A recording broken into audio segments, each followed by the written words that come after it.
old monument stands in the middle of the traffic island, pointing toward the sea. It looks as if it's been reassembled piece by piece, secured and mounted in the air with the aid of numerous ropes and rods.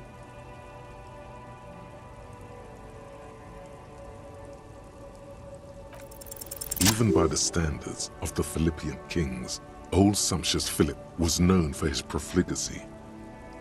Well, he blew through the whole national treasury, starting the decline of one of the penultimate century's greatest superpowers, the suzerain of Revachol. His own maladministration foreshadowed the fall of the monarchy during the anti-centennial revolution, an end to his family line and the monarchy on the Insulindian Isola.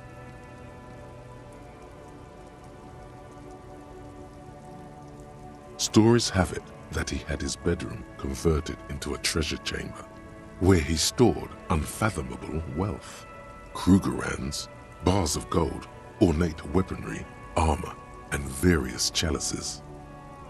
He called it the Sol Auron. It was obscene. There were whispers he slept on a huge pile of gold-dipped feathers, like some obese dragon, instead of a bed, like a normal person.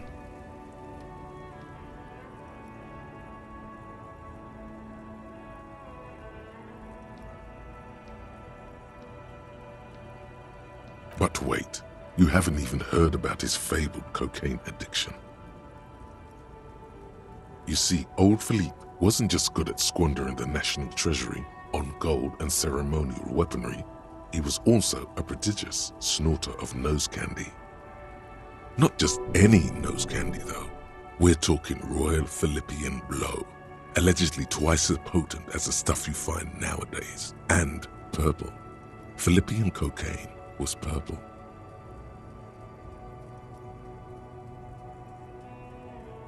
Cocaine.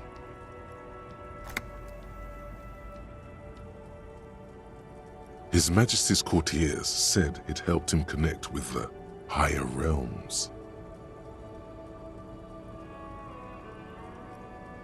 That's what the revolutionaries said 150 years later, right before they emptied out the royal mausoleum and dumped His Majesty's mortal remains in the Elysium-Day Bay. This is slander. The king was just and beautiful. The revolutionaries made this all up.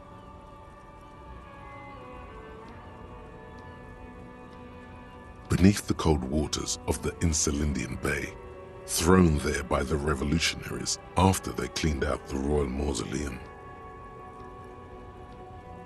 The original was blown apart by communards, then further damaged during the landing of the coalition's airships during the turn-of-the-century revolution, when Martinez was leveled. Most historians think the coalition's hasty landing may have ultimately saved the statue. If the communards had more time, they would have reduced it up to even finer pieces. Some years ago, a group of liberal, artistically inclined individuals, designers mostly, thought it would be ironic to restore the statue of the most wasteful ruler of Revachol in the poorest part of the city.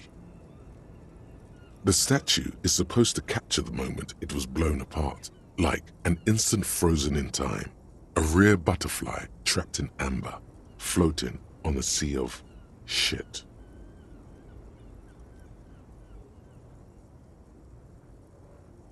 People in Martinez tend to disagree, as do many prominent art critics and thought leaders with more nuanced social awareness than the young ironists.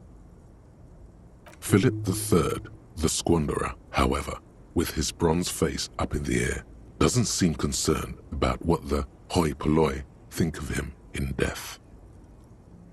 Not that he ever did in life either.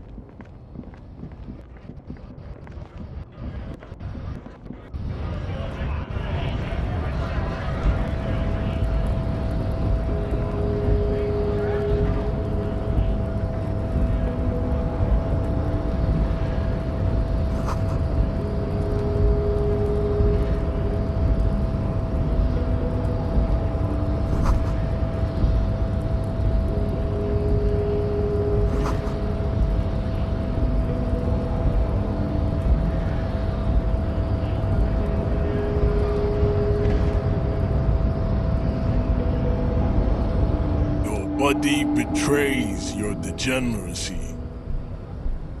Yeah, Measurehead. His body totally betrays his degeneracy.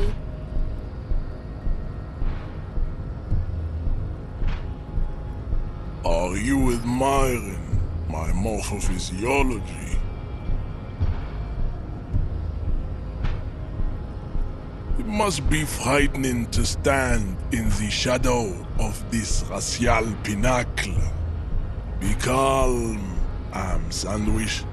You are not in danger because you are not a threat to me.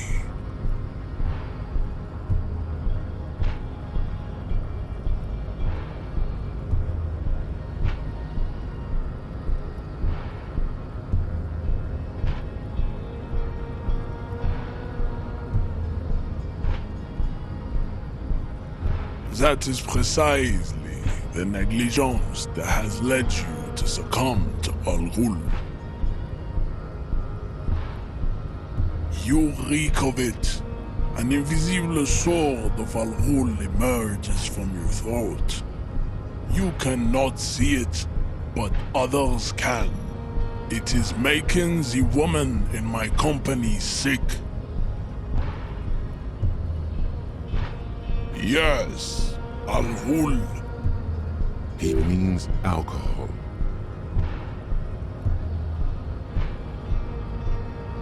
I doubt it, my microcephalic race servant.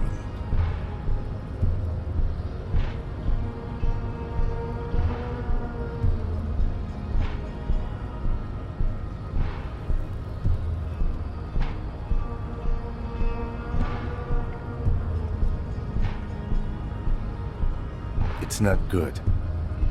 It's like a rat crawled into your stomach, got drunk and drowned.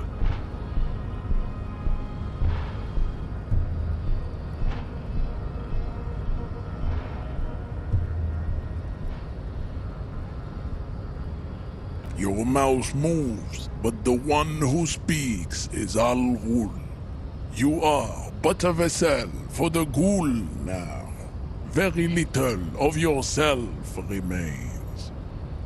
Occidental Haplogroup B4 is done giving orders around here. The influence of the Am Sandwich race is waning. Does this remind you of someone? The guy down there?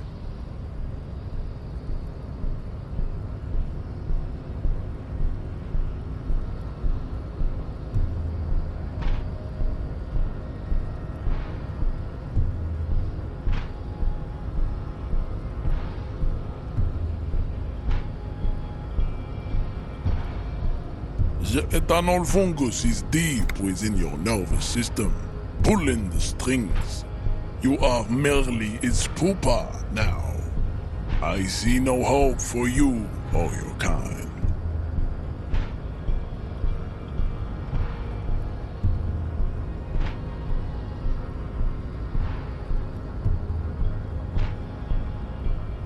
Begging for help, attempting to pass fear for cooperation. How far the Occidental Haplogroup has fallen. You were once a noble and powerful race. You gave the world eugenics, electricity, and powerful weapons of war like missiles and aerostatic aircraft. You made great gains in metallurgy, race theory, and statecraft. You dominated lesser cultures, like the deformed Hemians and the inexplicably potato-obsessed Quakers. But now your ascent to the genetic summit has halted. You are obsessed with sadness and with frivolous pop culture. You will be superseded. Isn't that right, babe?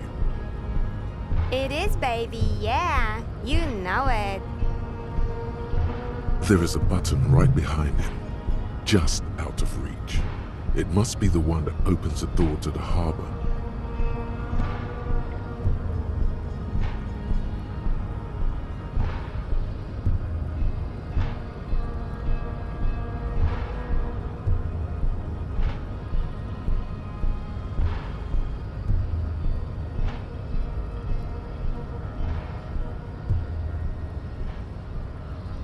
Enough with this begging. You should leave the stage of history with dignity by inviting the other races to a great world war. Bring your troops to the Simonine Islands and to Boogie Street and we will pulverize you. When you are gone, we will build a museum for you. The walls will be lined with bottles of Al Ghul, your beloved beverage. Inside, we will store the odes to homosexuality you call art, and your microcephalic skulls. There may be a peaceful solution to this. You could internalize Meshahed's race theory. He would take you as one of his own.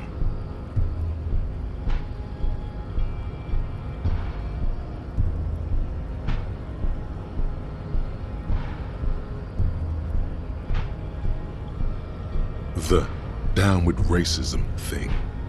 That's basic race theory. This is way above that. Way.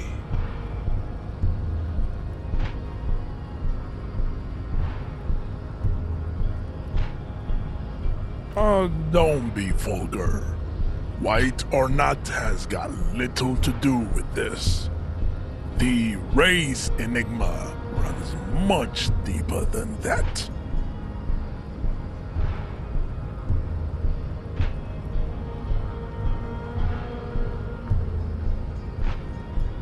Mr. Clare is a man of vision and means. He has the will to confront polycultural capital, something your race, naivistic communists, never did. Also, to serve is noble. It takes discipline. Your petulant individualism has only contributed to your race failure. It is lax and moronic.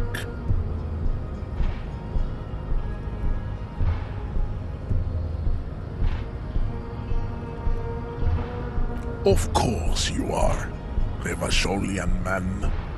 The failure of communism to challenge the world order is the core of your race fate.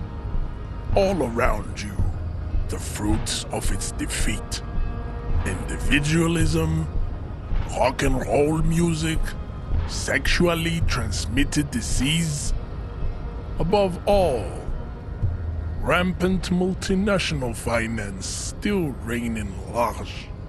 Tell me, where have you gotten your love of pathetic communism from? Degenerate youth culture? Rock and roll music?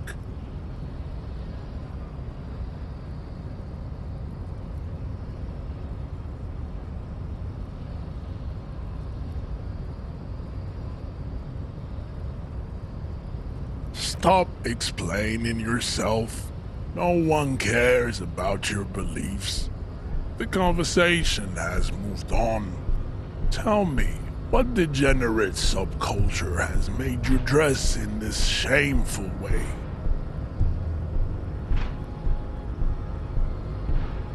Offshoots of the Seminese people invented disco while having sex under the influence of cocaine. It is a shame upon my race. But what is done is done. I am not surprised you enjoy it so much. This has happened to many of the side products of the inevitable cultural victory of the Seminese race.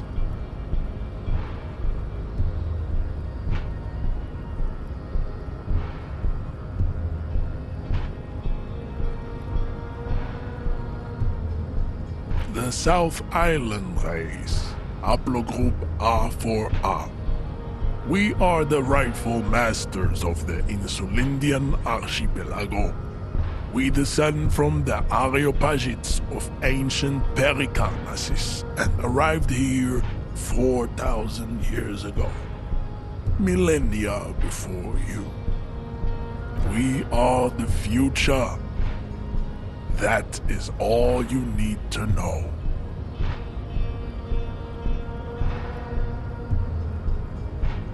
I am a descendant. The narrow streets of Elysium-Day are with me in my genetic dreams. I see young Seminoles women walk into the grey mass on Ile-de-Fantôme, waiting on immaculate conception from the pale.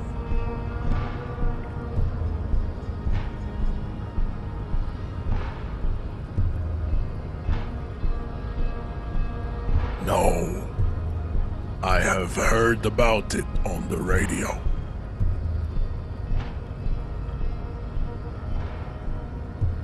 I'm from Couronne, and no, it is not just in Revachol.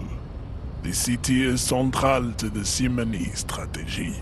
Spreading through its trade networks, our culture will dominate the world. You have heard enough about our phylogenetic secrets for today.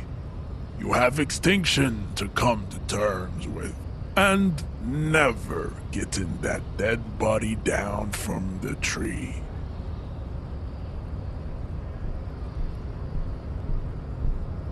Racists are generally not very good examples of their race. I am not like them. I am craniometric perfection. I have taken the trouble to permanently draw a phrenologic grid on my skull and features. This should dispel any doubt.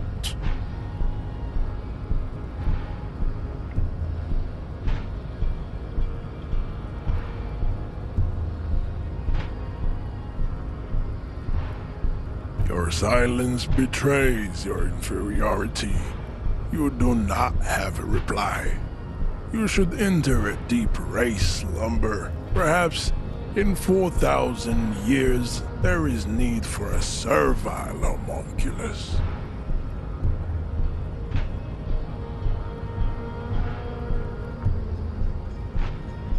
I think this racist is better than the last, but the next racist will be the really good one. That will be the...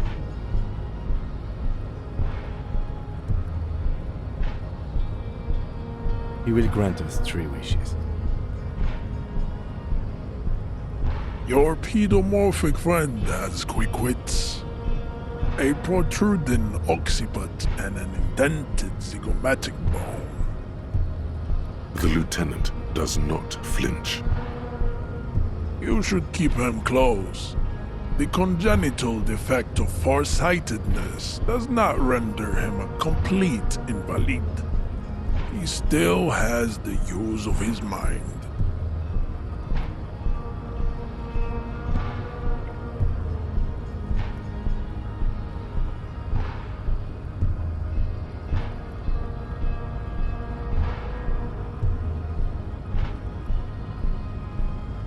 We still need to get into the harbor.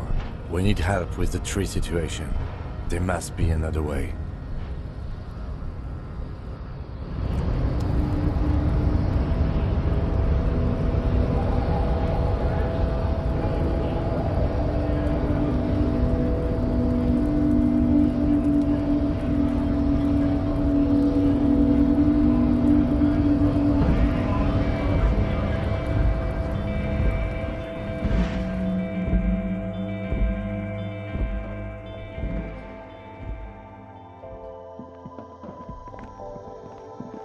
Welcome to Frit. Feel free to look around or something. Everything is out on the shelves.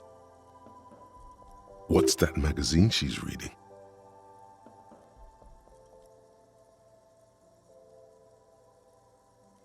You mean this? This is Pop Stars. It's got, like, famous people in it. It's not for sale.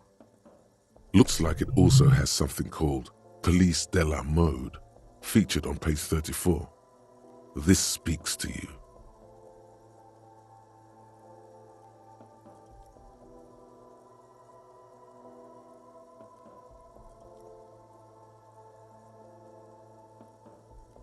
She pops her raspberry-flavored bubblegum and nods. The lieutenant frowns at you before turning to the clerk with an apologetic half-smile. I don't know. Frit? A 7 to 11 grocery store? I think they think that the extra tea makes it funkier. It doesn't. The story goes that normal Fritta with 2 T's, a men's workwear shop in Vredefort, was already taken. So when Fritta Retail Inc. grew into a multinational corporation, they had to add an extra letter to avoid trademark infringement.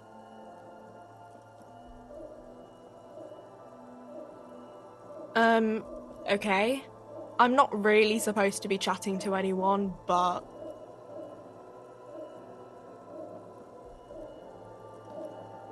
A warehouse? I don't know. Maybe. I don't really care what Frit does.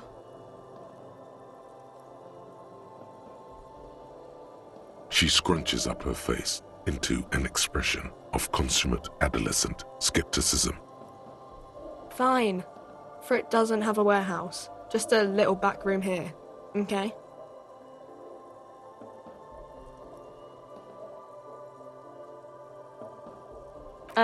I don't really know anything.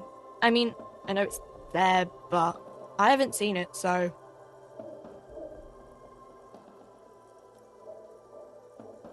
Not really.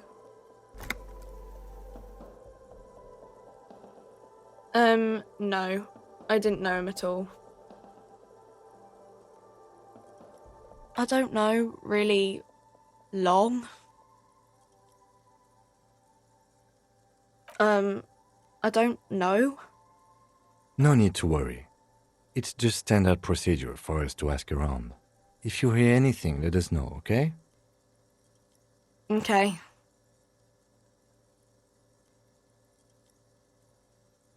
Uh-huh.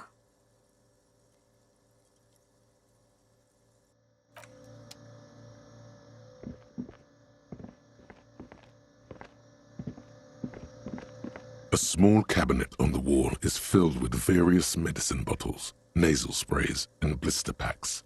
They all bear the Saint-Baptiste Pharmaceutics logo.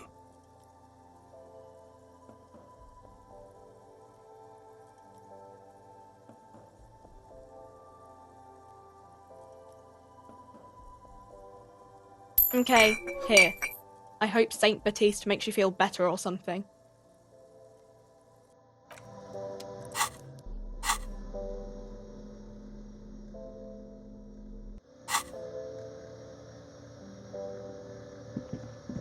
The tear machine stands in the corner. A sign says, 1 bottle equals 10 cents.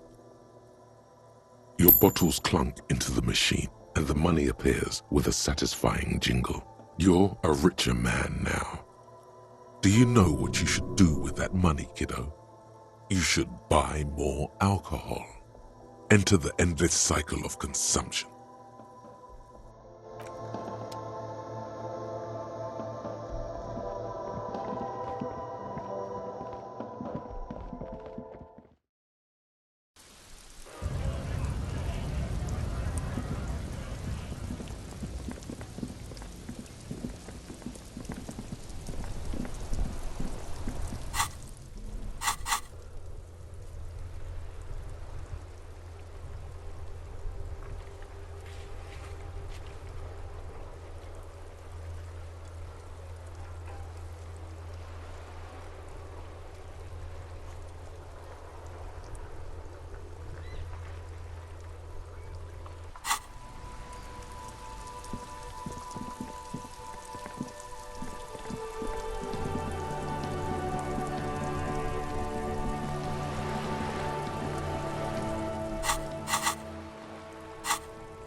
Watch out, Gaston.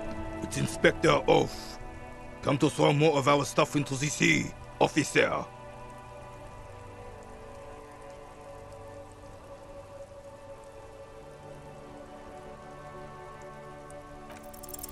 All you observe is a veteran refusing to let go of the past and his old uniform. This is not uncommon. This is the uniform of the Royal Carabineers in service of Fritzell I, Guillaume le Lion, and the valiant King Philip V before him. Don't you mean Fritzell the Fan? You do not speak his name, Craven, although he was a clown. But he was our clown, ours to ridicule and to mourn. There's something you missed. You will get to it. Don't worry.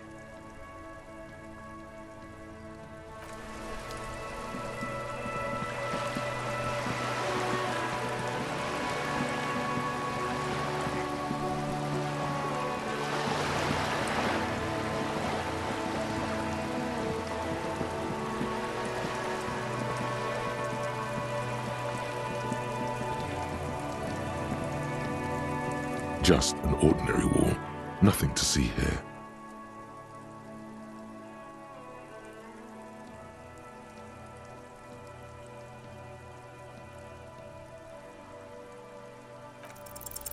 Yeah. Why? It's a wall. An ordinary wall. Why must we stop to look at this wall every time we pass by? We have business to attend to.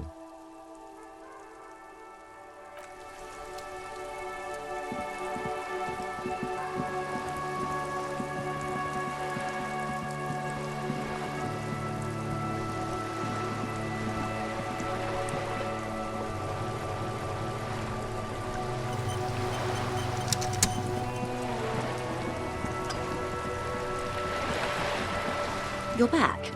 Good. What can I help you with?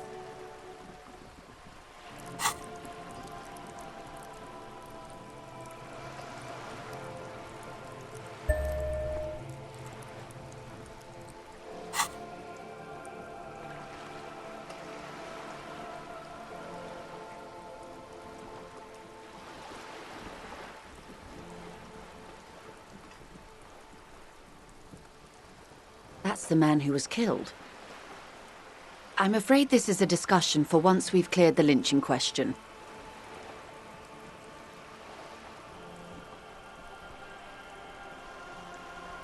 Better not tie the fourth day to the bat's day on this. I hope there is something else I can help you with.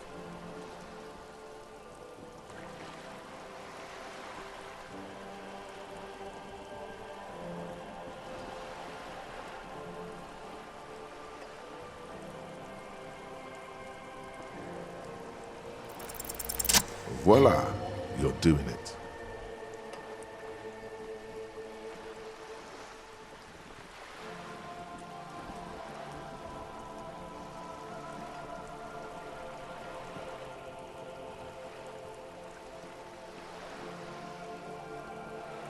Ah, yes, of course.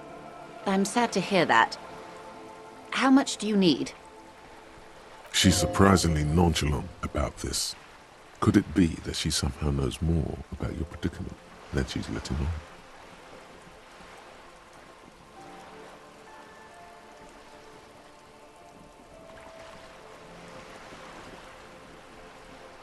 That's a good sum.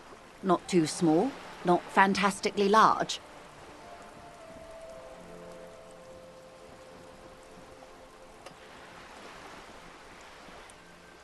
She removes a few notes and hands them to you. The paper is cold and oily to the touch. So, I hope I didn't just bribe you, officer. It may not be technically illegal under the Emergency Act, but still.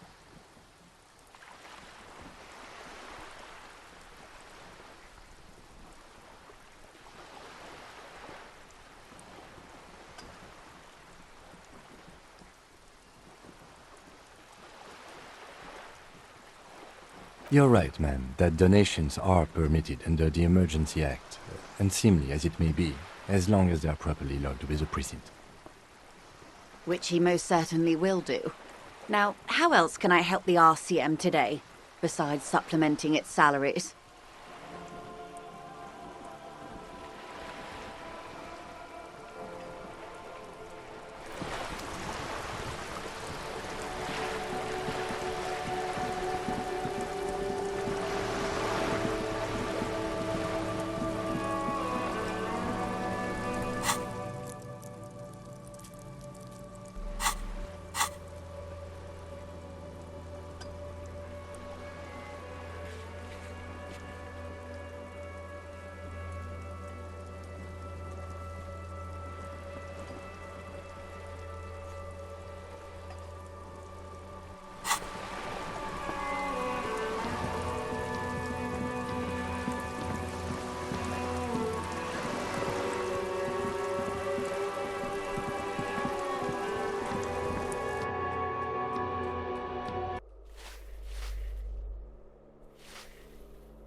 Give me a moment.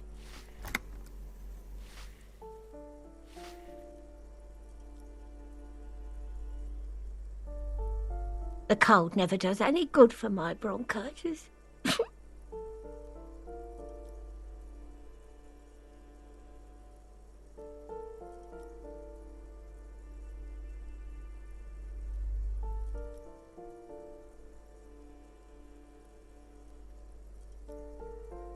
Go ahead, then. What do you want to know, policeman? She's the cleaning lady. She knows the floor plan and the residence.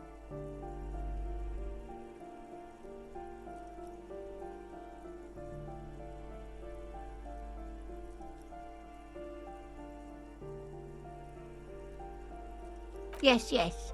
I know who you mean. The scrawny boy who's always smoking like the devil, right? Somewhere in the building, a child starts crying.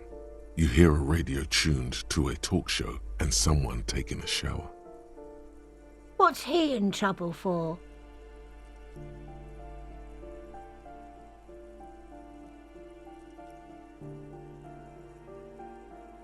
Talk?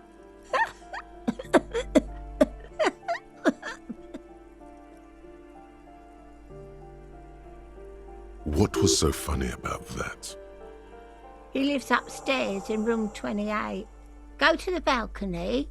It's one of those doors there. He's usually home in the evening. Thank you. We should go check out his apartment on the balcony. See if he's home.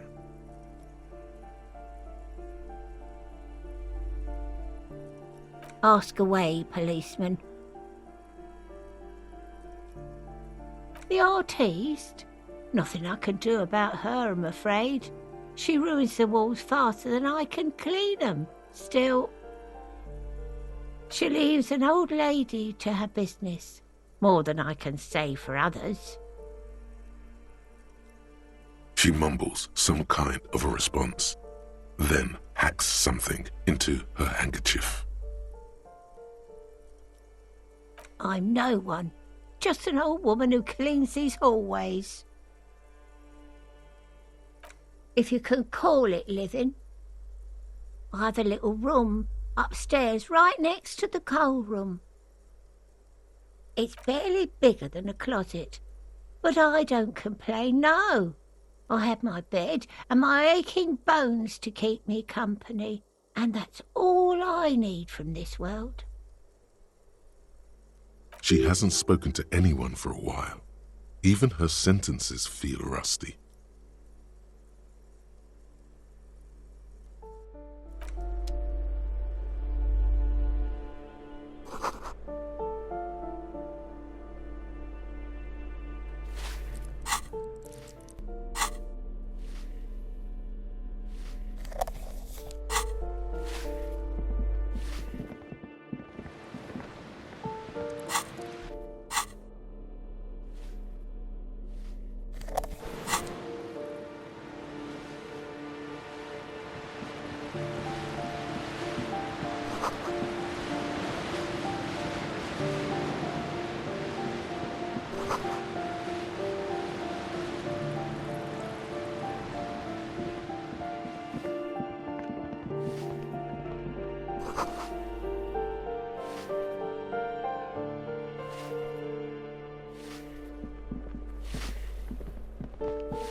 You hear someone walking around inside, rearranging the furniture.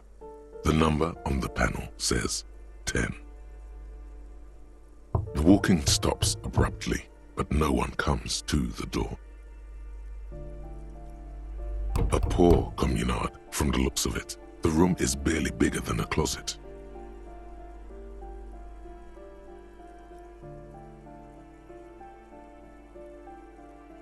Do I have to open the door?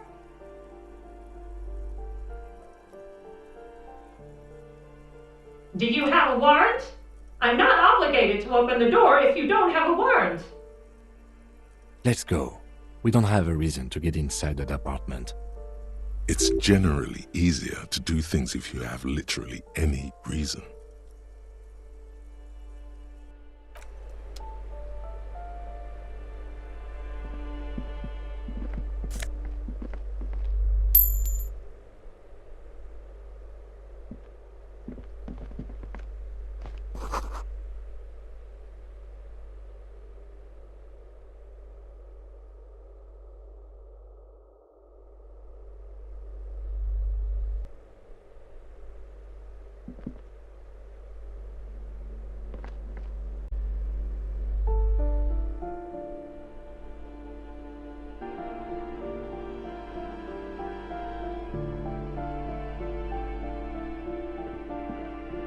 This door has been closed with a padlock.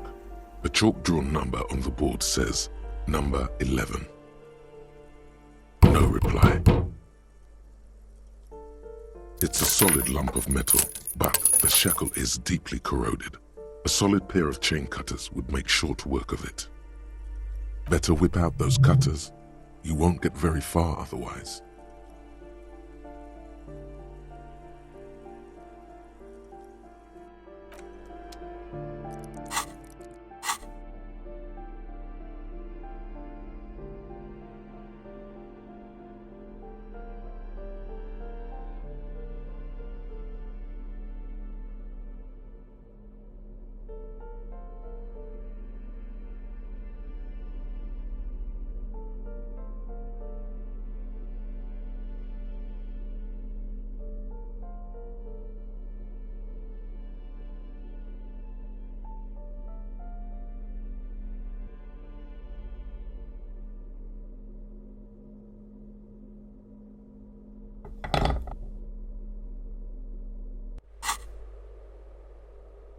This door has been closed with a padlock. A chalk-drawn number on the board says, number 11. What are you doing? You're trying to cut the body of the lock with the chain cutters, and it's really not working. I believe it's the shackle you mean to cut, Detective.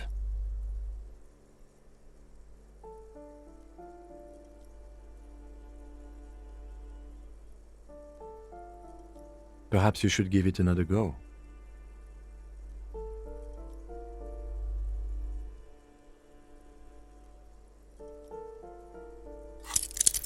What are you doing? You're trying to cut the body of the lock with the chain cutters, and it's really not working. I believe it's the shackle you mean to cut, Detective.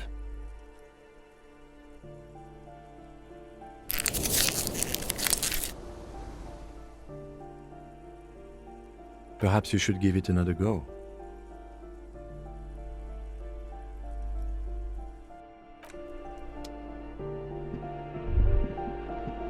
That isn't just a five-pointed star.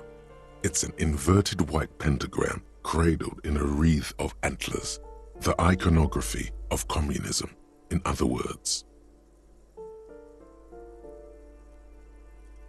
The star and antlers was developed in the 6th decade of the last century and quickly adopted by Mazov and the communards during the revolution. Even today, half a century after, the star and antlers retains the ability to evoke hope, disappointment, and fear in equal measure. To symbolize the toppling of the old order. Also, some social democrats were already using it.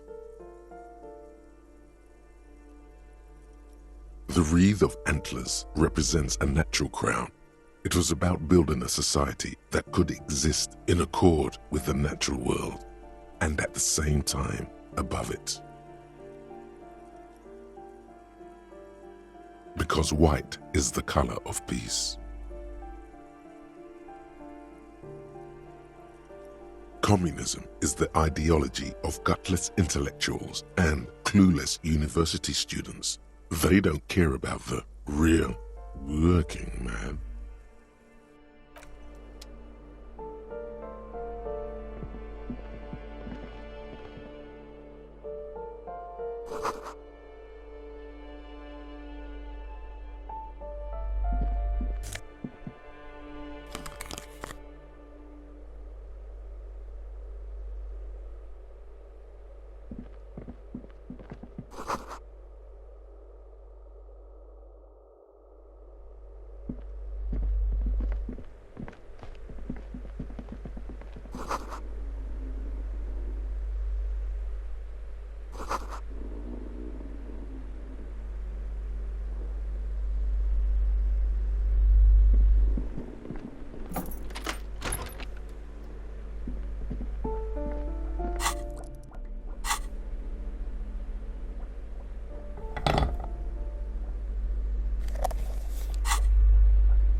This door is made of metal and appears to be reinforced. Someone here really values their security. Number 28. This is where the cleaning lady said the smoker on the balcony lives.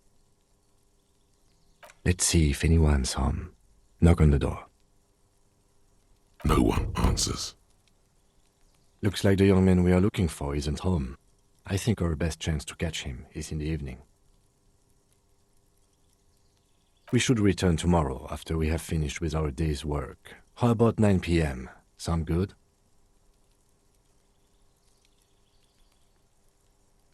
The smoker on the balcony. This is why we're here, right? He might know something about the murder. So tomorrow 9 p.m.? Don't worry. It's mostly all still here. You can remember things. You got this. Tomorrow, 9 p.m., right here. Apartment number 28. Good, let's go.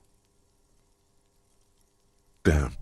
Turns out it's quite tricky finding someone in a big apartment building. Don't worry. You'll get him. Remember, tomorrow, he's probably gone for today.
The display rack is brimming with worn paperbacks featuring an extremely muscular, sword-wielding barbarian on the cover. Nearly all the titles contain the word Heimdall somewhere.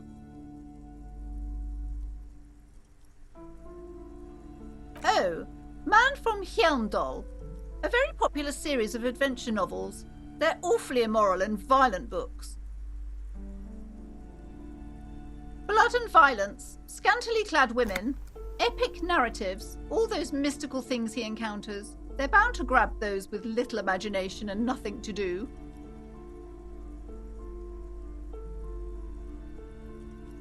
What does it matter? They're all the same. However, the customer is always right, they say.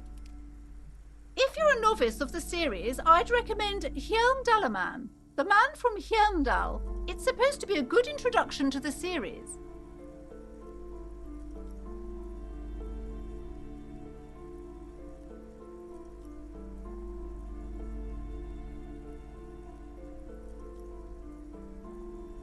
It is a bestseller for a reason.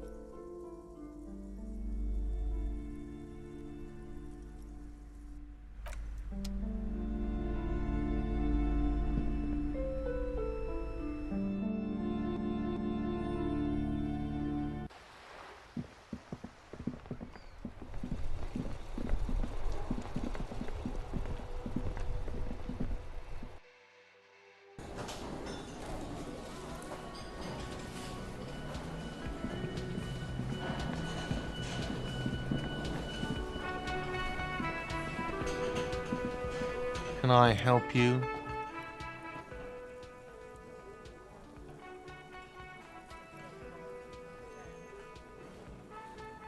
Yes, have you got it?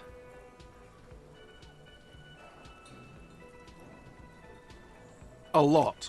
For the room and broken window, 100 real. Well?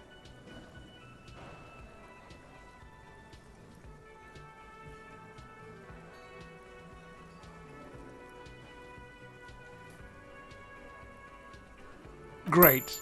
Thank you, officer. That's all I wanted. Payment for services rendered. It's good you paid before 9 p.m., or your door would have been locked electronically. Please pay for each night in advance starting tomorrow. 20 real per night. I'll take a room here too. Of course. Always happy to have officers from the RCM as guests. Anything else I can do for you?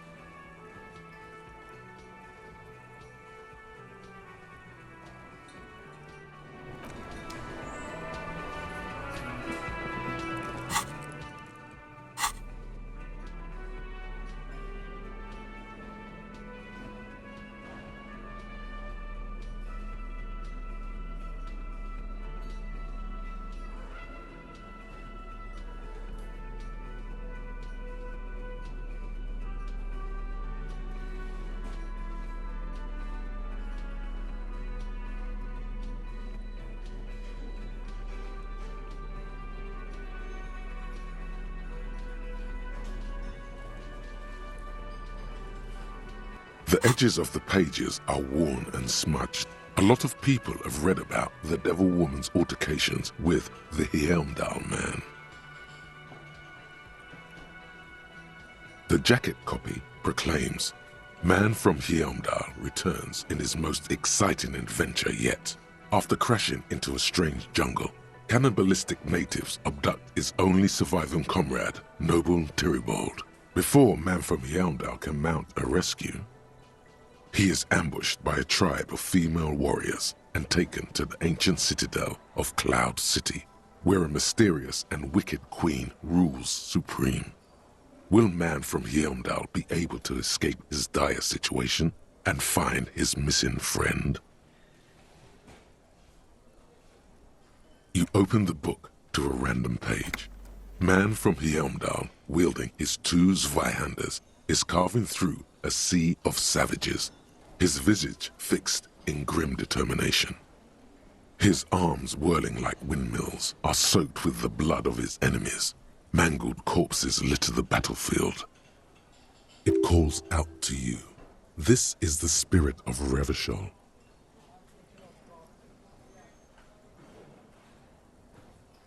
Berserker rage burns in his azure-hued eyes as he brings glory and honor to his long-lost Heimdall tribe.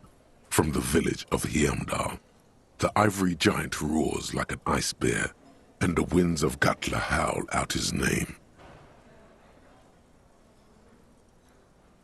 Man from Heimdall rides on a gilded griffin, his golden mane billowing in the breeze. Both Zweihanders sheathed on his back. He is off to war. Will he conquer his enemies? Will he conquer himself? The steel muscles of Man from Heimdall gleam in the humid jungle air. Yet the man does not sweat. In meditation, his soul drifts in the frigid northlands he calls home.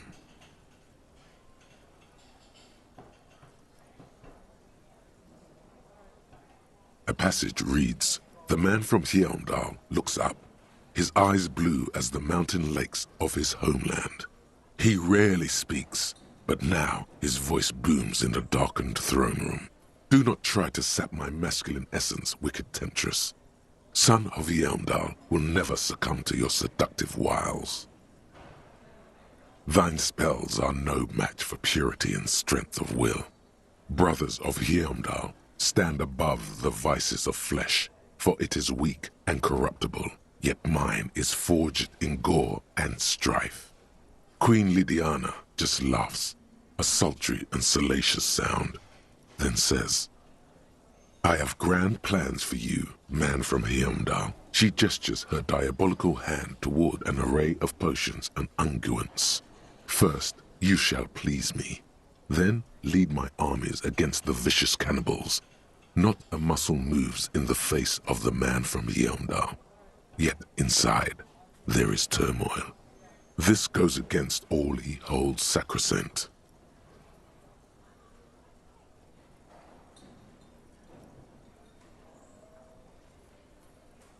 In the final pages, man from Heimdall mounts Galavarin, his mighty griffin, and turns his gaze to the horizon. Queen Lydiana is dead, but an army of cannibals is storming the gates, and still there's no word of trusty Tyribald. To find out what happens next, you'll have to pick up Man from Heimdall and the Three-Eyed Skull, available in fine bookstores everywhere. Spring 39.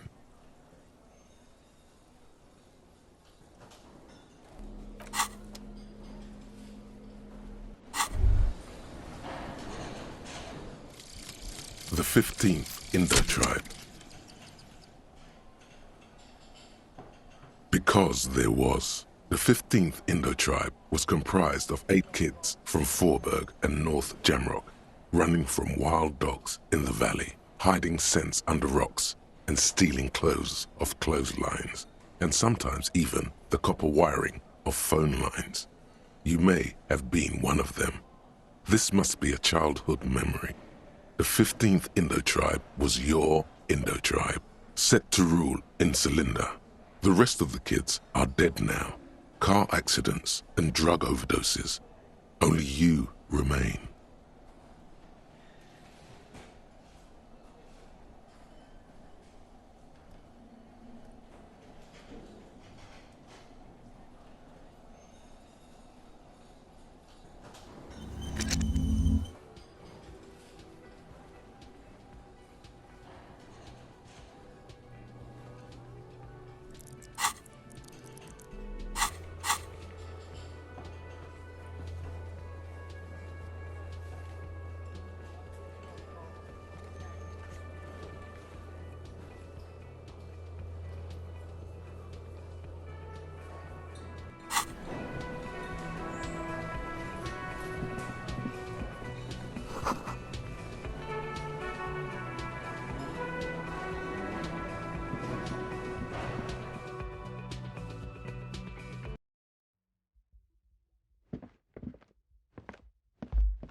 This is the door to the room you redecorated.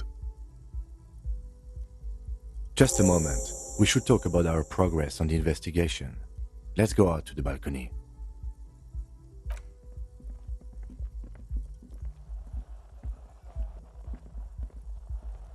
The air outside is brisk. The lieutenant is silent for a moment.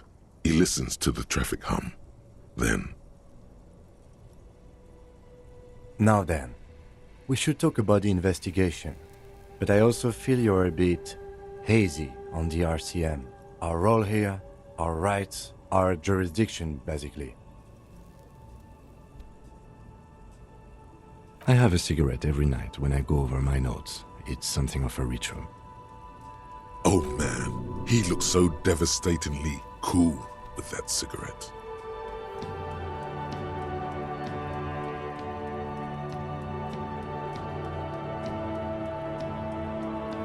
You mean this? This isn't cool. It's an unnecessary trial of will, and unhealthy. Keeping the habit within the parameters he's given himself takes a lot of focus. It would be easier to simply quit.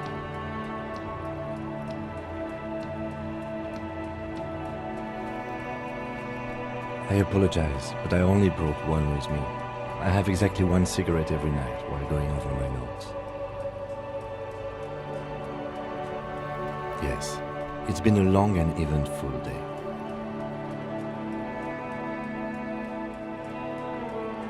Well, we inspected the victim's body, so that's good. It was not easily approachable in that state, but we did it. I would say our initial inspection was very thorough, and we have solid leads to follow up on.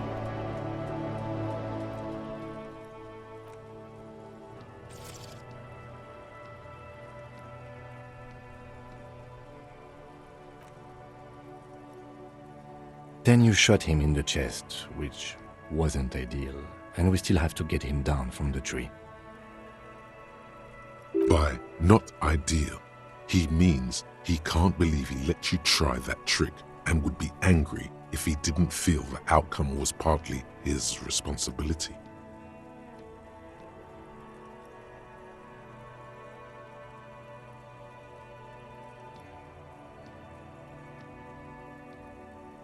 Being sober tends to help with precision, but moving on to the interviews. We weren't able to find the union leader, Everard Clare, much less interview him, so that's on the to-do list for tomorrow. We talked to Joyce Messier, but didn't get any information from her. I have a feeling Joyce knows how dangerous the situation really is.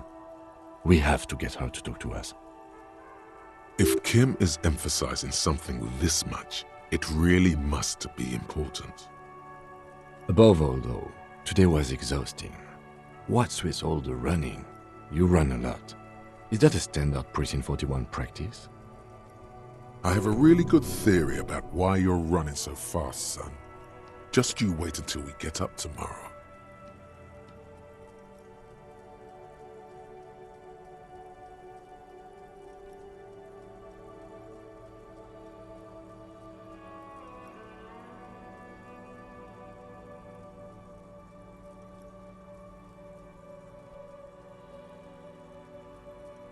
It's impressive, especially for a man your age, and in those hills.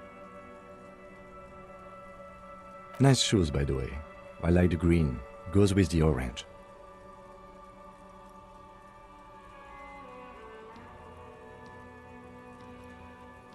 They're quite limited, actually.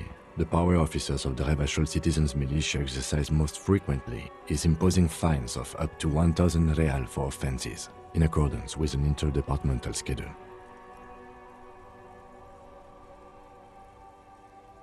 The RCM's primary role is to ensure safety. We are not really supposed to play any part in the economic structure of Revachol. Yes, although indirectly, as citizens can always request records from their local station.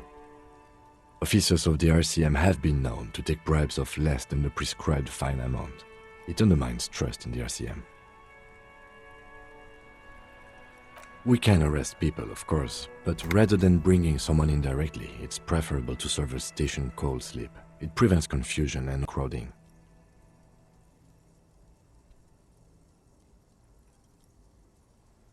You can't. Those who don't show up become fugitives, though, and have fewer legal rights when they are eventually caught. It's about power projection. Thus far, they seem to mostly show up. We are permitted to use whatever force we deem necessary, even lethal.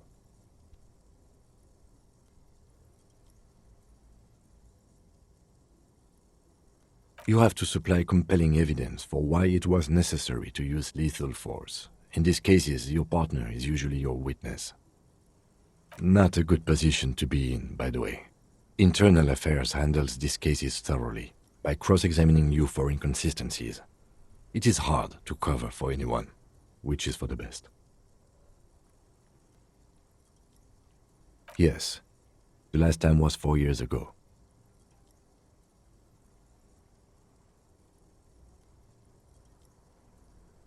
That's an improbability, perhaps even impossibility.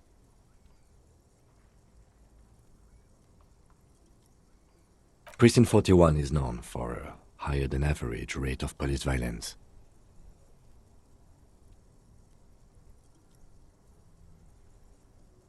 We don't convict. We arrest and send them to coalition government courts in Couronne and La Delta. The prosecution works off our testimonies and records, which is why it's paramount to keep them.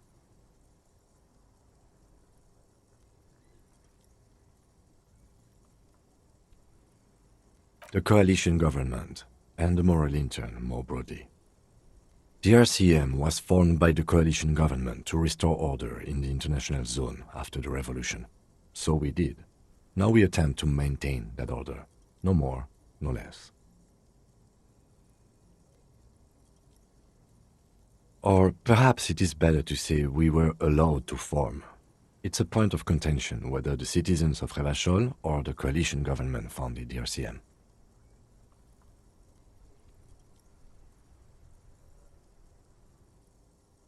Be sentimental if you like. Either way, the Moralinton leases us the right to keep the peace in this city, and they will take it away if we misuse it. Or if they think you do.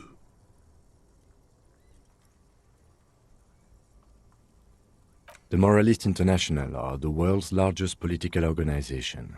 You know who they are. They have been running this place after the revolution failed.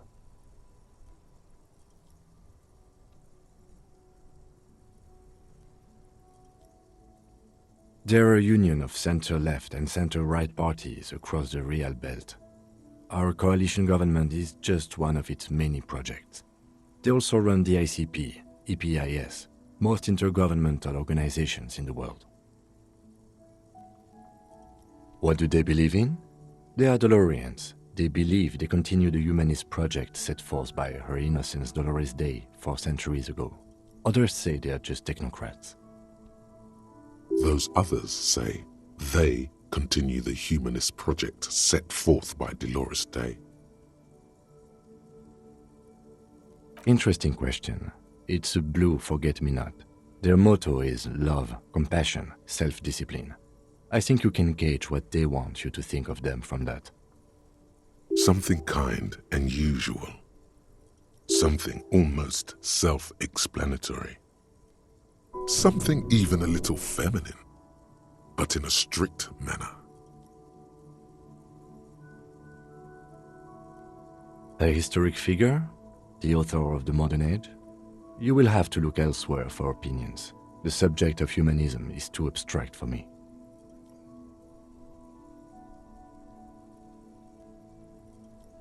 The Moralinton are a fact.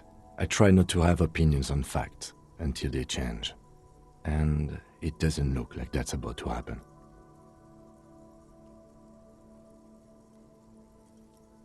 Do you?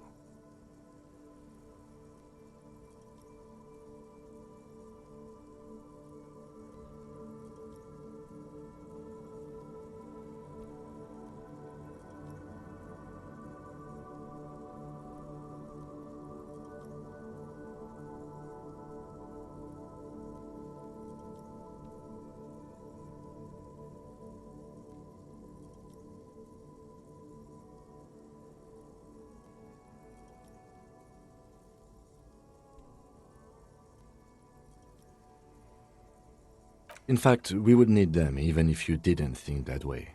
We are in what is called the twilight of international law. The laws we claim to enforce come from the MI. Without them, we are simply vigilantes.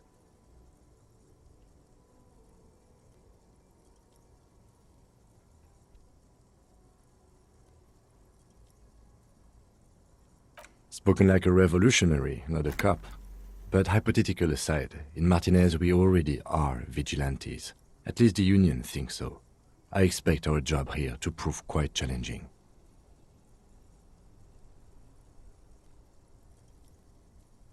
The dying lights of the city shimmer below. Slowly, like luminous clouds, they pass on his lenses. The lieutenant looks at his slim cigarette, contemplating the next drag. They really don't like us here. And the mouth on that kid, Kuno. It's different inland, in Jamrock and the GRIH. It's our fault for leaving this place to the dogs, to the Union, to the company, not daring to come here more often.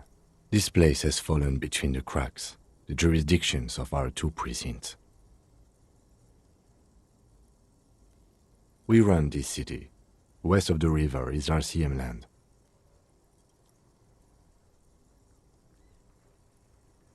It's incredibly hard.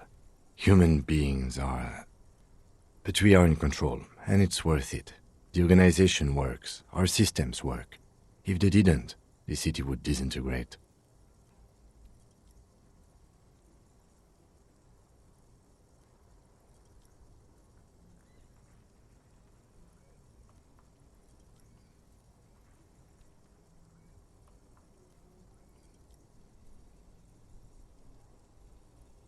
That seems unwise to me, but it's too late for an all-out political debate.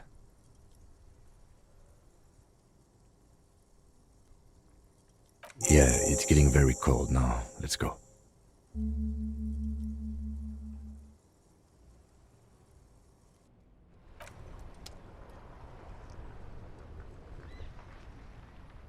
We should think about calling it a day, maybe. The nights are still miserably cold this time of year. We can pick up where we left off tomorrow morning.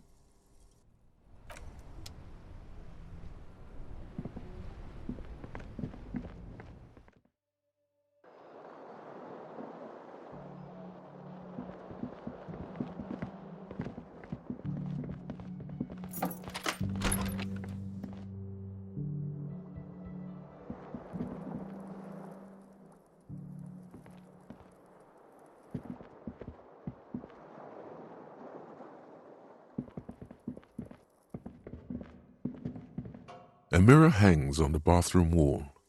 In it, your face, adorned with the expression.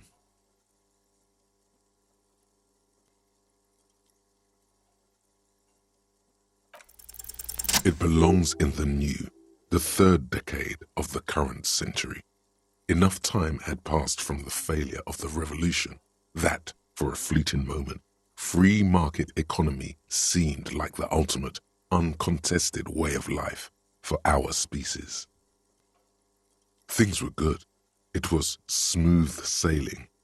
People made gold and champagne-tinted interiors and facades to suit the times, calling this the new style.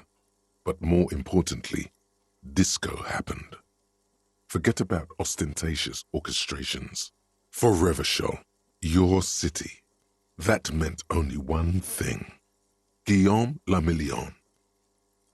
If it doesn't rhyme, you're not pronouncing it right. Out of the dazzling swirl of disco music, in an open-air boîte de nuit, somewhere in Revachol West, Guillaume's blonde mane appeared on the screen.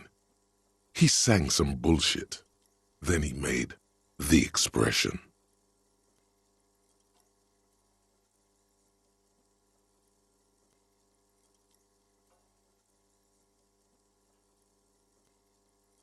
Everyone loved it. Maybe you thought some of the stardust would rub off on you. Maybe it did. Either way, it's all gone now. Only the grimace remains. The click is used to spur on a horse. It also features heavily in Guillaume le Million's regional mega hit, Don't Worry, Your Pretty Little Head. Sometimes you like to add finger pistols to the mix because, unlike Guillaume le Million, you are a police officer. It's your nifty little way to say, I'm armed and dangerous. There is a vast ocean of time between right now and the expression, looking good on you, or anyone. 2 decades, if the calendar is to be trusted. Humanity has run aground in that time. It's a different world now. The expression is a relic.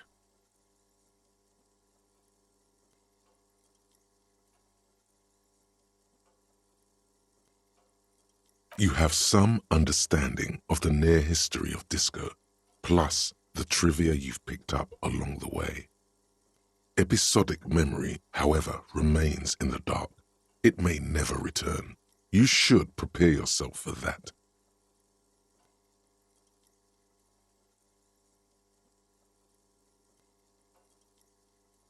Not really. OO must have just stirred your mind. They're more like a disco rock band anyway. It doesn't have to be. You can swoon over Guillaume and his champagne-corked smile whenever you want to. Maybe some of the stardust will return.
A mirror hangs on the bathroom wall.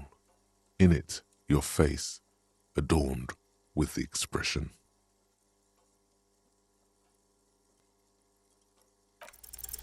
The chain cutters slip out of your hands as you attempt to twist the faucet into place. Well, you know one thing for sure. You've probably never been a plumber.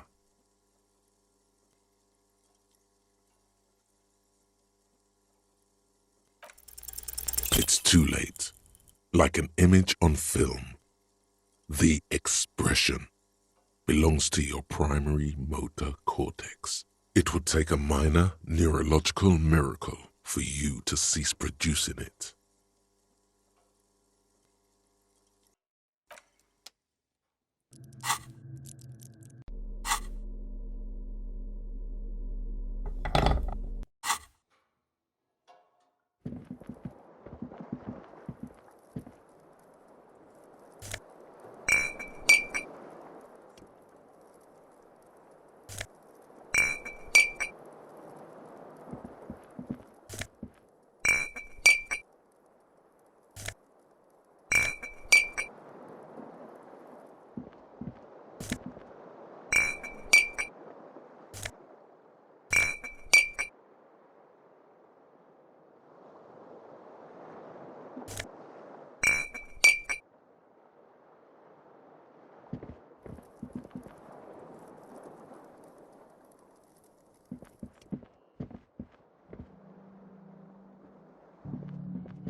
Ray's descent has only worsened since I last saw you.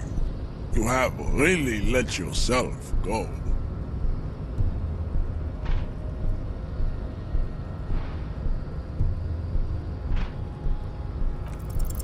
Ask what kind of races there are first. Classification is core to this stuff.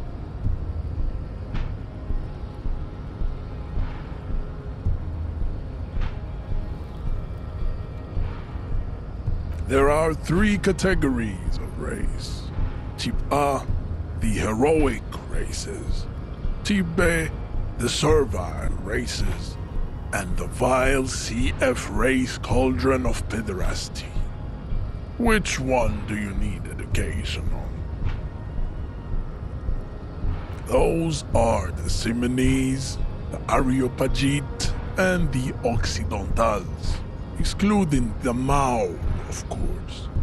The Maun are riddled with eczema to the point where they find it impossible to smile. They are all lactose intolerant, a common result of inbreeding. A receding genetic pool has led the Maun on reprehensible street parades in Maun cities like Stadskanal and Vredefort, wearing wooden clogs on their feet and little green tassels on their hats. You know them by the names of their nation-states: the Oranese, the Gotwaldians, and the Königsteiners. My people simply call them Maun. Mahoon? is a derogative term for first world people of Gotwaldian descent. They do not all have eczema. Also, people of Katla, like the Suru and the Huhu, are much more lactose intolerant. In some municipalities of Oranje, people do wear shoes made of wood to street parades. Green, orange, and even yellow tassels have also been seen on hats. The Maun are proof that you can have too much Occidental racial purity and tassel-centric culture. Inbreeding has led to a lactose-intolerant subrace whom no one can take seriously.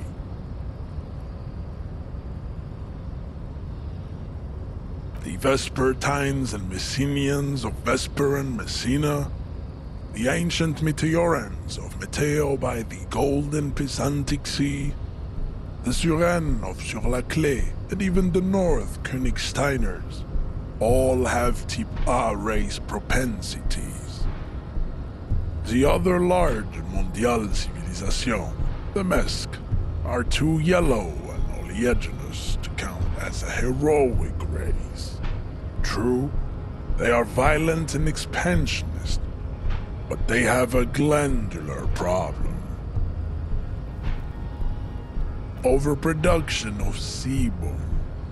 Sebum is leaking into their brains, making them listen to El Mariachi music and eat toxic minced meat-based food, which in turn only produces more sebum.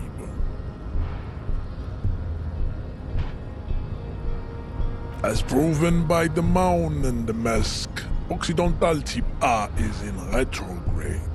The Semenese and the Areopagites are on the ascent. The indigenous people of this, the Insulindian archipelago, the Semenese inhabit the southern islands. I am Semenese, from the stock of Ulrich on Ile de Fantôme.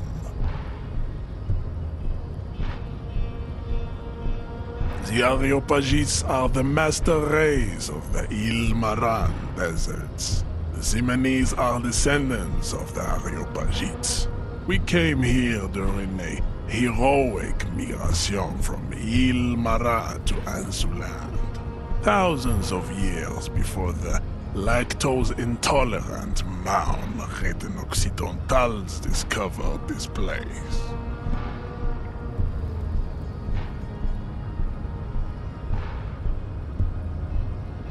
The Areopagites are sleek, long-headed.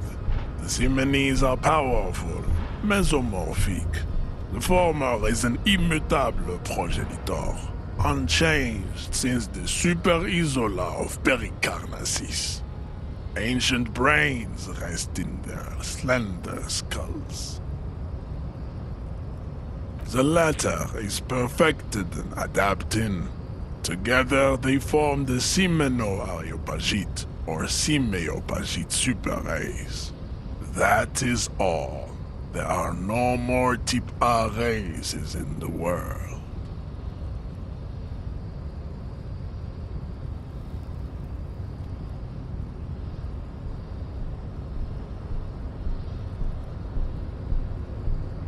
Type B are the unheroic races, amorphous non-competitors of the great race. The Khoikos and the Vacholier, they are mud-colored people. The Khoikos of Grad, Yugo, Zhimsk, Shest et al.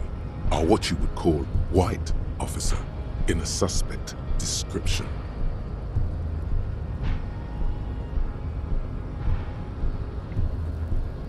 Yes, to an untrained eye, the Khoiko appear white and pinkish, like a ham sandwich. But look into their eyes and you will see. They are of an indistinct color, and so is their skin. Unhealthy, muddy, and ashen.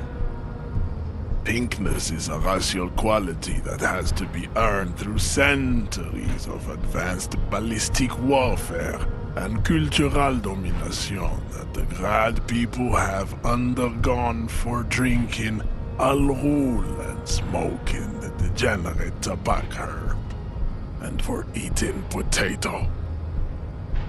The Koiko, the countless micronationalities of Grad, are all inexplicably obsessed with potat. The only thing they like more is dividing into microscopic ethnostates, like political amoeba. Wouldn't he be one for ethnostates?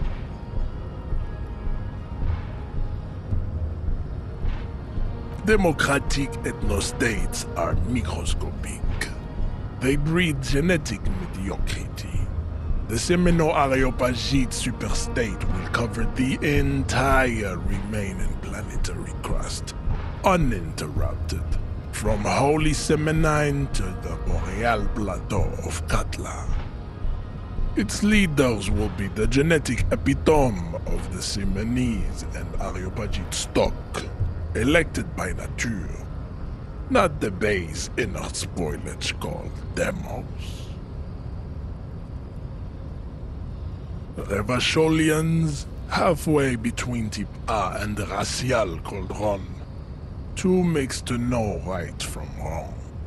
You tried your degenerate little revolution, which was the single greatest failure committed by humans in our 82,000-year history on this planet. Is it 82,000 years that we've been recording history? You have very little idea of what is happening, but that seems a little off.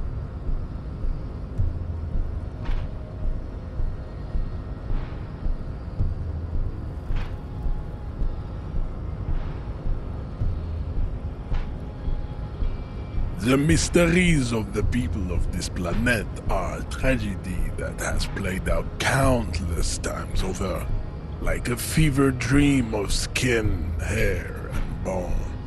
Wake up, naive Chespias.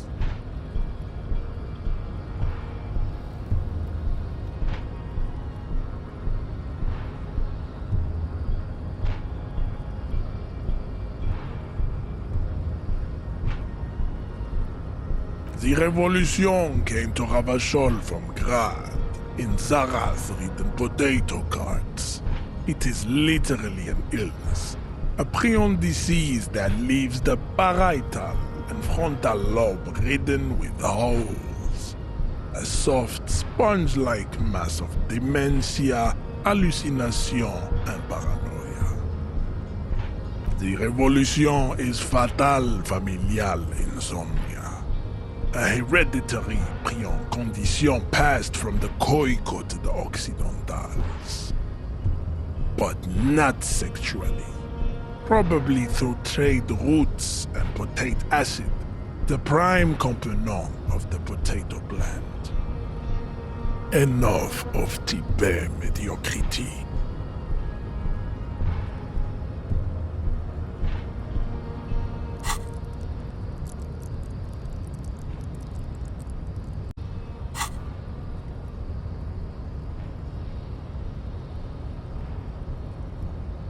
Tips CF are a museum of failed chimeric experiments and tragic maladaptations. They are tortured creatures waiting to be put to sleep. Your morbid interest in them worries me. Lesser races like the mosquito, a grotesque mixture of a masked woman and a Semenese man. Only possible if the mother is Basque and the father Semenese.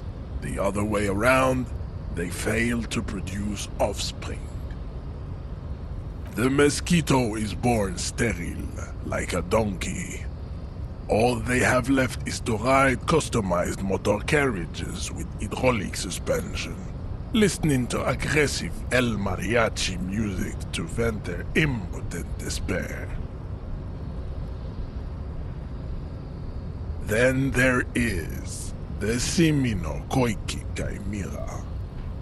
Are you sure you wish to know of the Semino Koiki Chimera? It is not an aesthetic site.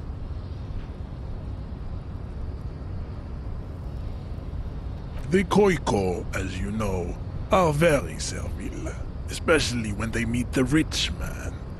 Racial scientists have toyed with the idea of crossing the Semenes with the Khoikhoi to produce a super worker of Semenese strength and great servility. This will never happen. The Semenese and the Khoikhoi may have similar interbreeding problems as the mosquito. We will never know precisely. No Semenese man could maintain an erection in the suffocating potato stench of a Khoikhoi woman, or Khoika. But enough. It is cruel to entertain ourselves with the deformities of Type F. Were there any able-bodied races you needed education on?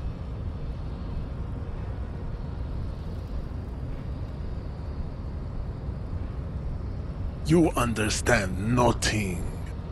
To solve the great race enigma, you have to first ask yourself, what is the race enigma? You have not even worded the mystery, let alone solved it.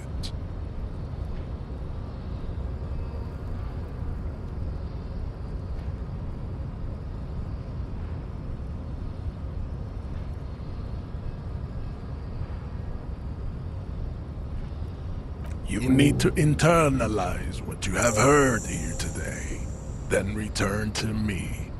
This clarity does not come instantly.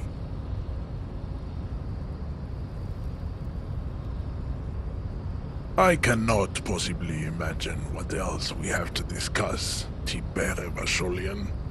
Your love for disco music and venereal disease?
This trash container is locked. The sliding lid has a padlock that says, "Whirling in rags."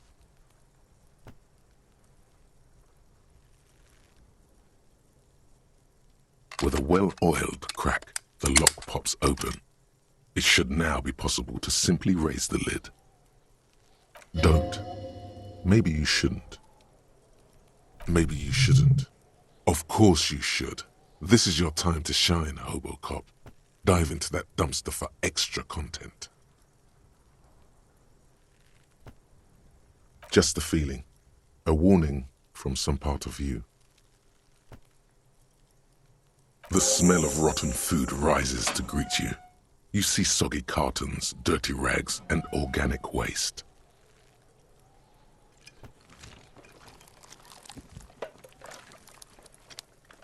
You see milk and egg rest with one broken egg in it, some pasta wrapper. Picking up the soggy packages somehow feels familiar. A box falls into pieces in your hands. Batiste Soleil cereal. There are plastic pasta packages below, and turbo noodles. Nothing of note, however. Among the threadbare kitchen towels, something catches your eye. A pair of denim trousers. As the legs of the slime-covered jeans begin to unspool from the garbage, a rank corpse smell fills the air. This feels like something you should return to with Lieutenant Kitsuragi present. Also, it makes you feel like an idiot for not having an evidence bag on you. What will you do with a dead man's trousers? It's just organic waste, cold and slimy on your hands. Apple and potato peels mostly. Unidentified sludge and the occasional chicken bone thrown in for good measure. But hey, what's this? A blue piece of plastic sticks out from the apple peels. It's shiny. Looks like the corner of something. Something larger. A clipboard. A blue plastic clipboard with moist papers hanging from it. They look badly damaged, but you can still make out forms and notes, written in a man's handwriting. You asking me now? It's some shit copper. How do I know? Hey, maybe it's your paperwork, officer. Some items, such as the ledger you found, are interactable. Go to your inventory and select the Interact tab to read your paperwork.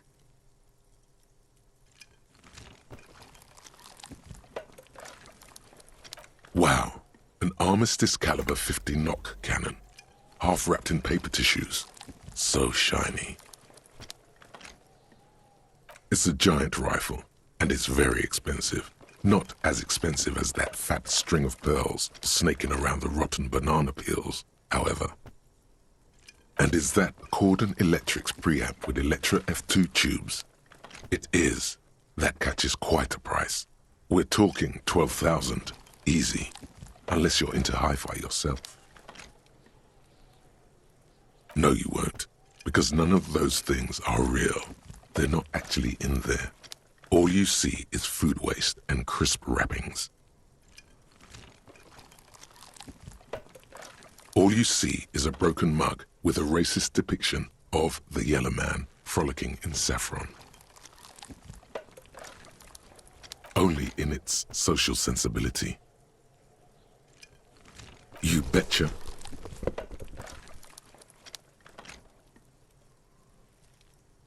The container sounds a muffled gong.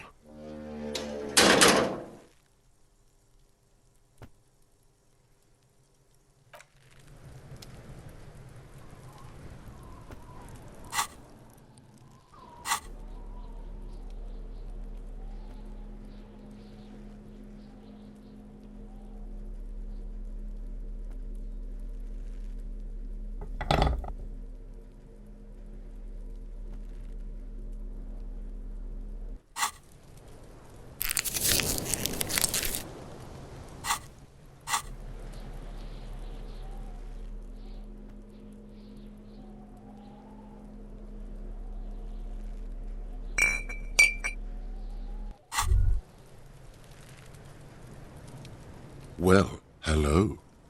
Someone seems to have found himself a bottle of alcohol. Here's where the magic happens. Light reflects off the green glass of the Commodore red. The gods have been generous. Better pop it open before they change their minds.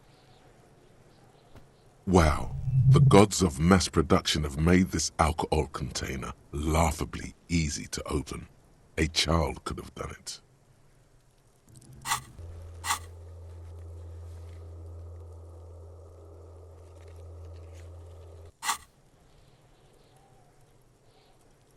There's a satisfying pop as the cork jumps out, and the hair on your back rises like an army at attention.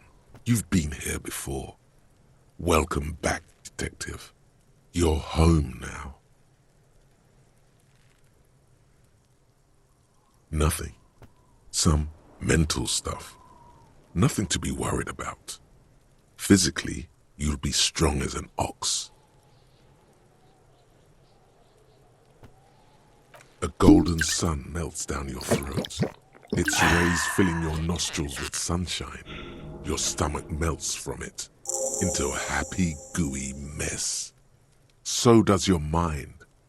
All the bad things are melting. You're you again. A real cop. A real detective. Incredibly well done. In the bottom right corner of the screen, there's an alcohol button. Alcohol gives +1 to physique skills.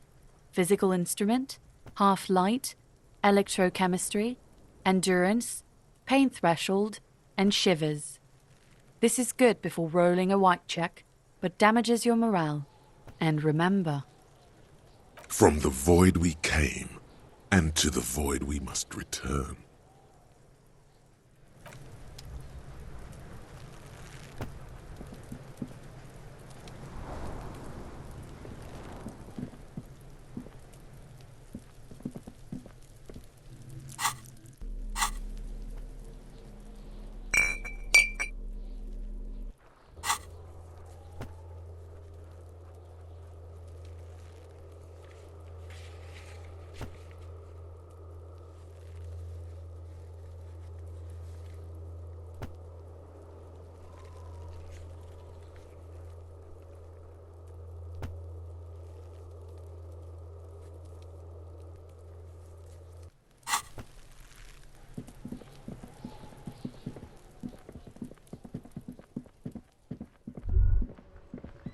All around you, rain falls on the great city of Revachol.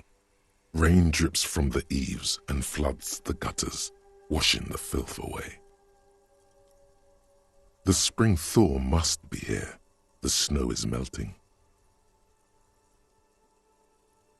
Looking up at the sky, cold water dripping from your hat.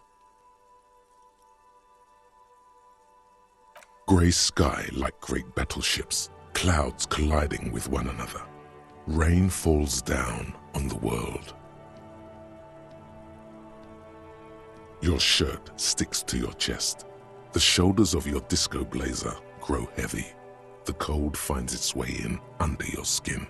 You shiver, and the city shivers with you. You're not dressed for this weather. You should get an overcoat or a patrol cloak. Sheets of rain over the water, a flight of stairs leading into the ocean. Wave after wave washing the coast of Martinaise, with its motorboats and gently swaying reeds. The ruins of a half-sunken sea fort crumble on an inlet beyond the Bay of Revachol. Ghosts rise into the sky. The skyscrapers of La Delta, the financial district. Faint golden light seeps from the office windows. Urban coastline, rain dripping off Eternite-covered roofs. Cinder blots left over from half-finished construction. A defunct research and development building, once seized by revolutionaries. An old wooden church stands on stilts above the water. Coal City, end of all lines. Your hair is an oily mess flecked with ash from neighboring coal plants. Smokestacks rise somewhere in the distance. There's a fleet on the corner. A plastic coat is folded into a small triangle under the counter by the window. Beyond that, the strikebreakers have gathered. The great gates of the industrial harbour are locked. A chill runs down your back. You shudder like an animal trying to shake water from its hide.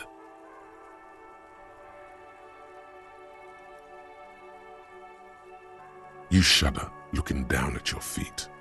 Dirty rainwater runs veins into the plaza's snow. Two green snakeskin shoes stand at attention on the mosaic paving of the plaza. Capeside apartments. Tower blocks crowd one another. 4.46mm bullets still lodged in their war-torn stone walls. Hallways collapse from the mortar hits of a war that was lost long ago. Clotheslines go to waste in the rain. Radios play. The evening news. A yard. Rain falls onto the roof of a woodshed. Coal leaks into a puddle beneath the feet of a dead man.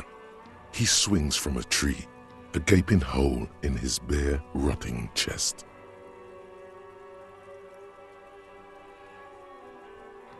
A traffic jam. Rain thrumming on the roofs of motor vehicles. Inside, drivers watch water streaming down their windshields. The statue of a king shudders. He too is cold. The canal bridge has been raised. The road ascends. A raised motorway loops above the ghetto. Beneath its concrete columns, a sea of rooftops, woodwork, and tar stretches northward. 4-story buildings as far as the rain can fall. The snows melt in Jamrock. Revachol is the capital of the world. Jamrock is the capital of Revachol. Droplets form on your eyelashes. It's home.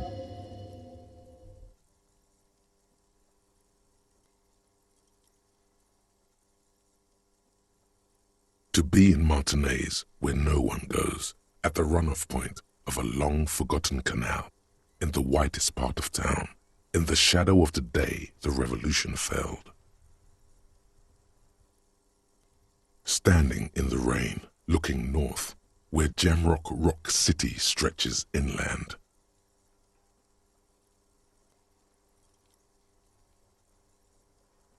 Have a brother in the cut. Where the wood at?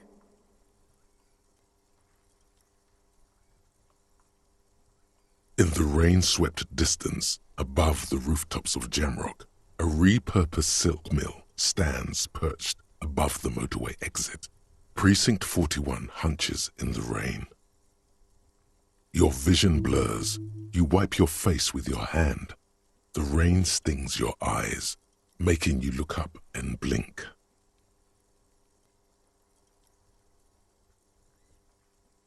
Coalition aerostatics hang like apparitions under the cloud cover. Way up there, where rain forms, rotors flutter silently. Your sight clears.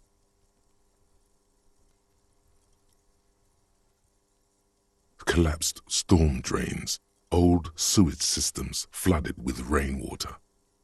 Hidden weapon caches from the revolution. Doors leading down to Le Royaume. The catacombs to which, for 3 centuries, they delivered the blue-blooded dead.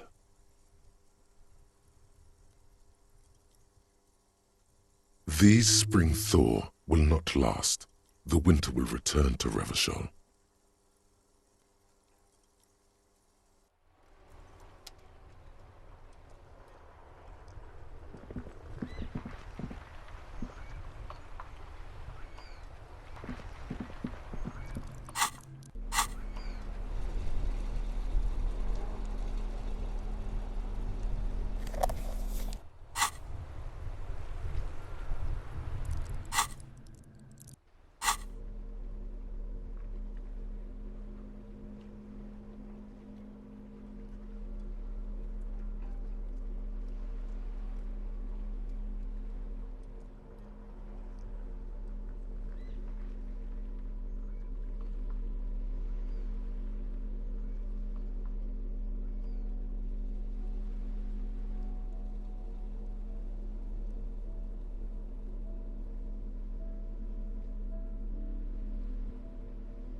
The bed is cold and not particularly inviting, but it's yours. The sheets look awful. The option to go to sleep becomes available every night after 9 p.m.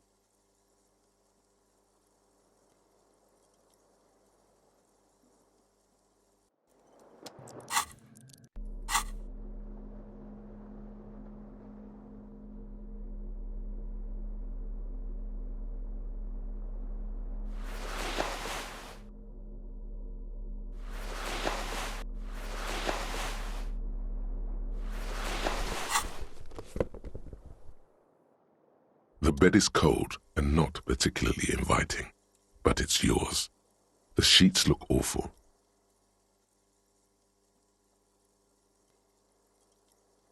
The sheets feel at once coarse and clammy against your skin. The bed sags beneath your weight as you stretch out and finally close your eyes.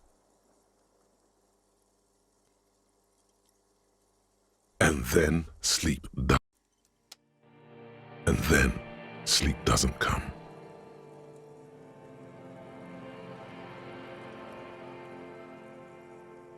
Obviously, you're in bed with your eyes closed, but it's not happening. Maybe it's the bed's fault. Its synthetic filling has separated into hard lumps. The pillowcase smells oddly. It barely covers your toes, stretching over your soft belly. This is your body here, intimate and warm, breathing. It's a little better. Colors, scenes, and half-formed phrases still litter your mind. Part of you is still trying to solve the case, isn't it? Something to do with, what was it that the lieutenant said? Union? And it's gone again. Your thoughts lost between the slowing brain waves. Your breathing steadies. A great silence washes over you until your eyelids twitch in your sleep and images start forming.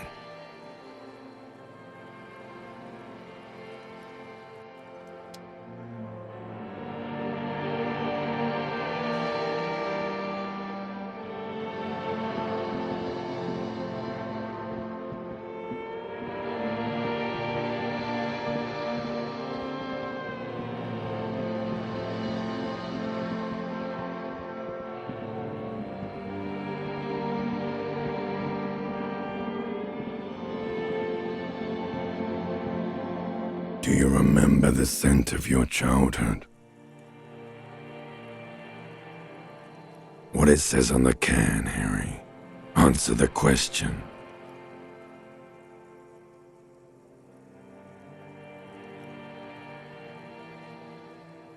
You're not kidding anyone, Harry. You don't remember shit. Tell me. Do you remember your wife's hand on your face?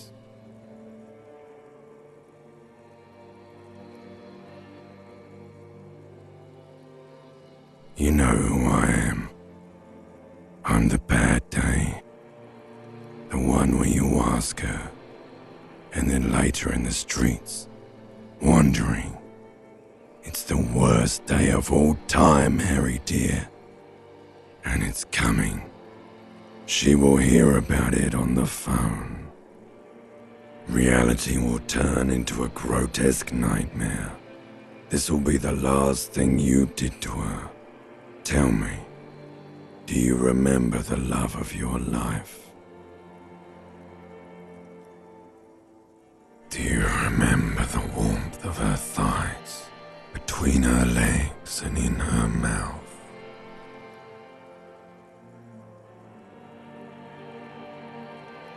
Oh no, funky baby, you stayed. It was the rest of it that left. Or you just stood there, with one hand on the bottle and the other on your dick, watching it go. Tell me, where are your friends? Human beings have friends, Harry boy. Where the hell are yours?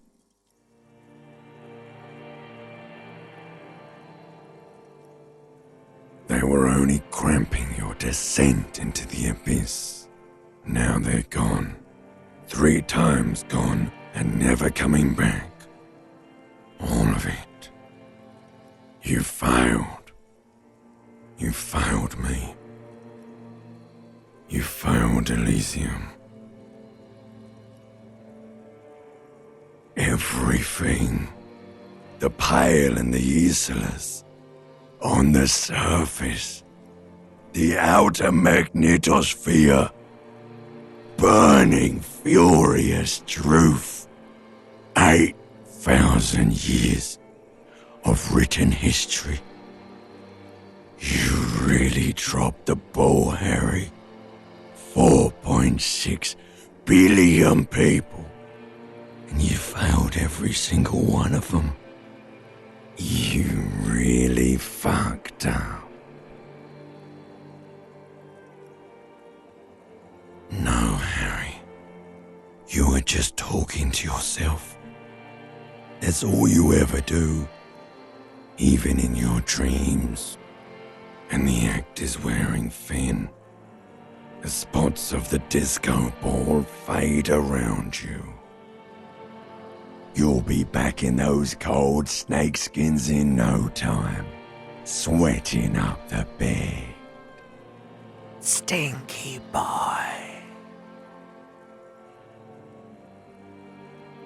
You're not coming back from shit, thrashing around in that high conductivity state of yours, bumping into things and acting like a clown.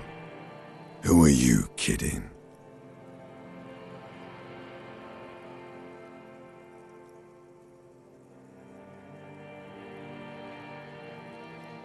Your mind is what now? I can't hear you. The rest is just a word dream.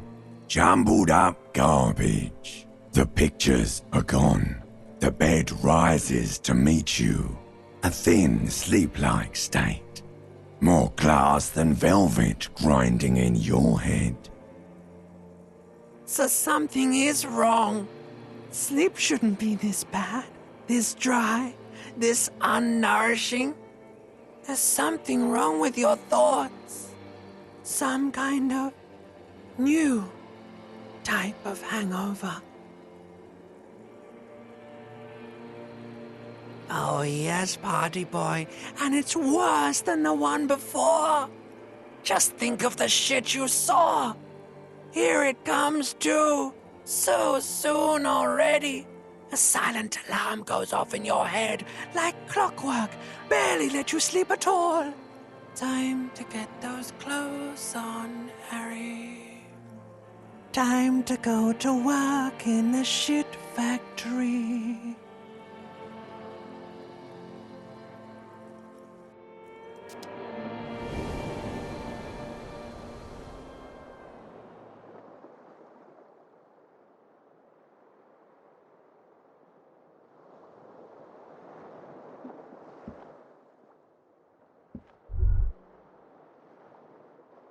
Good going, buddy.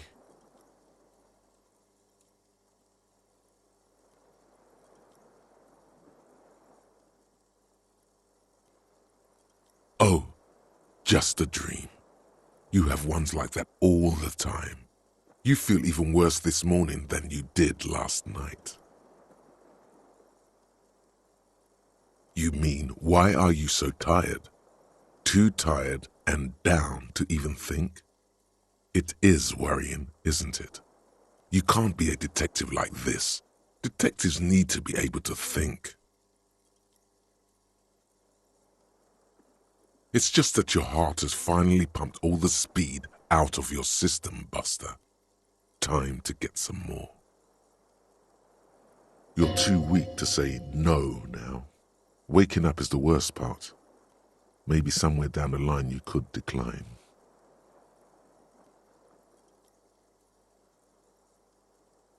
Speed is a potent central nervous system stimulant. It kept you propped up all day yesterday, despite your debilitating hangover. How else did you think you even got up from this floor? It's power, man. It's professionalism. It makes you feel like you're young again and ready to detect, ready to go to war against the world.